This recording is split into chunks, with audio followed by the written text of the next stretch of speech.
अस्सलाम वालेकुम। आज हम टीईटी एग्ज़ाम के तहत जोग्राफ़िया इस मज़मून में चंद सवालात और उसके जवाब देखेंगे जो आपको टीईटी एग्ज़ाम में बहुत कारआमद साबित हो सकते हैं। आज के सवालात आपको पेपर फर्स्ट और पेपर सेकंड दोनों के स्टडी में बहुत कारआमद साबित होंगे। इससे पहले भी हमने जोग्राफ़िया के कई सवालात बनाए हैं जिसको आपने बहुत आसानी से और अच्छी तरह समझ लिया होगा। अब यहाँ पर सवाल इस तरह दिया गया है कि दरियाए गंगा की पहली और अहम शाख कौन सी है, यानी दरियाए गंगा की पहली और अहम शाख कौन सी है, या दरियाए हेंगली किस बहर से में मिलती है। अब या फिर दरियाए हेंगली किस बहर में मिलती है। यहाँ पर जवाब इस तरह है इसका कि दरियाए गंगा की पहली और अहम शाख दरियाए हेंगली है, यानी दरियाए गंगा की पहली और अहम शाख क्या है, दरियाए हेंगली है, जो जुनूब की जानिब बहते हुए बहरे गाल में मिलती है। कहाँ मिलती है? बहरे गाल में मिलती है।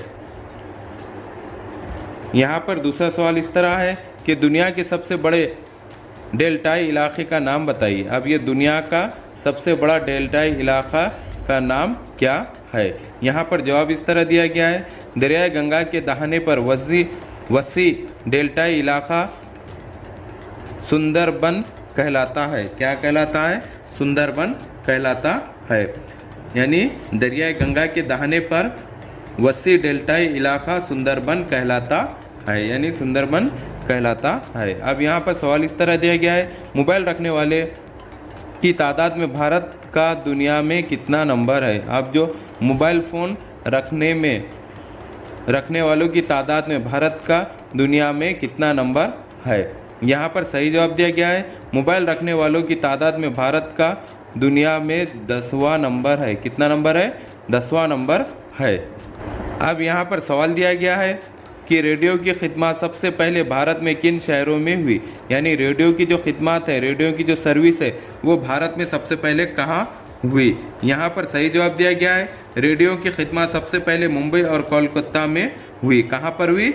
मुंबई और कोलकाता में कहीं की रेडियो की खिदमत की, और जो 1927 ईस्वी में शुरू हुई। कब शुरू हुई? 1927 ईस्वी में शुरू हुई। अब यहाँ पर अगला सवाल इस तरह दिया गया है कि ऑल इंडिया रेडियो की खिदमत को 1957 में क्या नाम दिया गया, यानी ऑल इंडिया जो रेडियो चलता है तो उसकी जो खिदमत है तो उसको 1957 में क्या नाम दिया गया। अब यहाँ पर जवाब इस तरह है कि 1936 में अवामी शूबे के तहत ऑल इंडिया रेडियो की खिदमत शुरू हुई। कब शुरू हुई? 1936 ईस्वी में।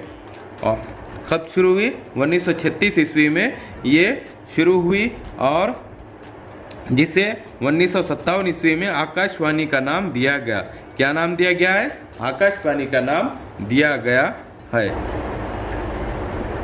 अब यहाँ पर सवाल इस तरह दिया गया है कि मुकामी अशिया की महदूद पैमाने पर ख़रीद व फ़रोख्त क्या कहलाती है। कौन सी मुकामी अशिया की? कौन सी अशिया की? मुकामी अशिया की महदूद पैमाने पर। कैसे पैमाने पर? महदूद पैमाने पर ख़रीद फ़रोख्त क्या कहलाती है। तो यहाँ पर सही जवाब इस तरह दिया गया है कि मुकामी अशिया की महदूद पैमाने पर ख़रीद व फ़रोख्त को मुकामी तिजारत कहते हैं। क्या कहते हैं? मुकामी तिजारत कहते हैं। सवाल इस तरह भी आ सकता है कि मुकामी अशिया की महदूद पैमाने पर ख़रीद फ़रोख्त को क्या कहते हैं? क्या कहते हैं? मुकामी तिजारत कहते हैं। अब यहाँ पर सवाल इस तरह है, एक मुल्क के मुख्तलिफ़ रियासतों के दरमियान होने वाली तिजारत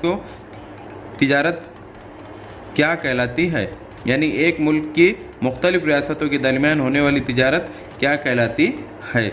यहाँ पर सही जवाब इस तरह दिया गया है कि एक मुल्क की मुख्तलिफ़ रियासतों के दरमियान होने वाली तिजारत को बैनुल रियासती या अंदरूनी तिजारत कहते हैं। बैनुल रियासती या अंदरूनी तिजारत कहते हैं। बैनुल रियासती या अंदरूनी तिजारत कहते हैं। यहाँ पर सवाल इस तरह दिया गया है कि एक मुल्क कि दूसरे मुल्क से होने वाली तिजारत को क्या कहते हैं। जवाब इस तरह है कि एक मुल्क की दूसरे मुल्क से होने वाली तिजारत को बैनुल अक़वामी तिजारत कहते हैं, यानी जो एक मुल्क से दूसरे मुल्क को जो तिजारत होती है उसको बैनुल अक़वामी तिजारत कहते हैं।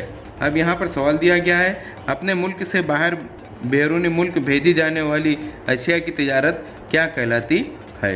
यानी अपने मुल्क की अशिया जब बैरूनी ममालिक को भेजी जाती है तो इस तिजारत को बरआमदी तिजारत कहते हैं। क्या कहते हैं इसको? बरआमदी तिजारत कहते हैं। किसको? जो अपने मुल्क की अशिया जब बैरूनी मुल्क को भेजी जाती है, यानी अपने मुल्क की कोई अशिया बैरूनी मुल्क को जो भेजी जाती है तो इस तिजारत को बरआमदी तिजारत कहते हैं।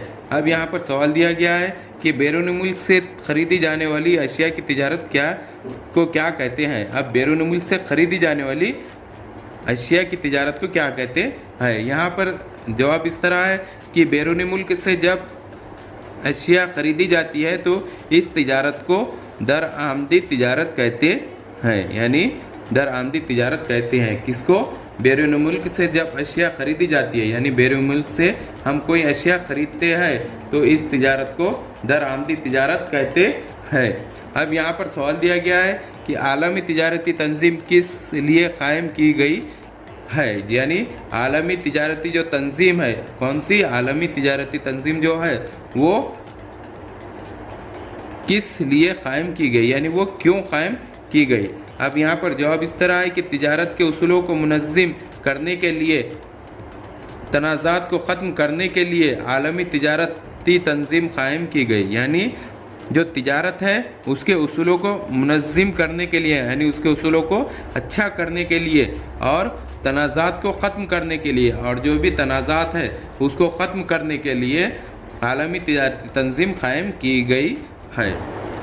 इस तरह के हमारे एजुकेशनल वीडियो बनाने के लिए हमारे चैनल को सब्सक्राइब करें, बेल आइकन दबाएं, लाइक करें, शेयर करें और आगे के वीडियो बनाने के लिए हमें कमेंट्स करें। Thank you.